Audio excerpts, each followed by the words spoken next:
বন্ধুগণ, দুদিন ধরে যে কি হচ্ছে জানি না। আজকে আমি ক্লাস নিচ্ছিলাম, তোমরা দেখছিলেও, তোমরা সবাই অ্যান্সারও করছিলে। হঠাৎ করে ক্লাসটা বন্ধ হয়ে গেল। সাডেন ক্লাসটা বন্ধ হলো। ডেস্কটপে প্রবলেম চলে এসেছিল, হঠাৎ করে মেশিন রিস্টার্ট নিয়ে নিয়েছিল। দেখো, আমি এখনো কোশ্চেনটাও চেঞ্জ করিনি, কোশ্চেনটাও সেম কোশ্চেন ছিল। যাই হোক, ঠিক আছে, অসুবিধা নেই।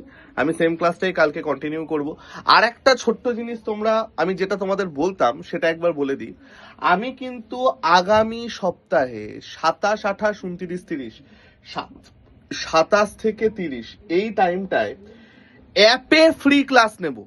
রেলের জন্য সেকশন কন্ট্রোলার স্পেশাল এবং এনটিপিসি স্পেশাল টপ 100 কোশ্চেনের একটা ক্লাস আমি নেব। প্রত্যেকটা সেটে আমার 25টা করে প্রশ্ন থাকবে, 4টে ক্লাস হবে এবং এটা কমপ্লিটলি অ্যাপে হবে এবং ফ্রিতে হবে। তো যাদের কাছে আমাদের অ্যাপটা ডাউনলোড নেই, অবশ্যই অ্যাপটা ডাউনলোড করে নিও এবং রুটিন আমি দিয়ে দেবো খুব তাড়াতাড়ি। চলো, টাটা।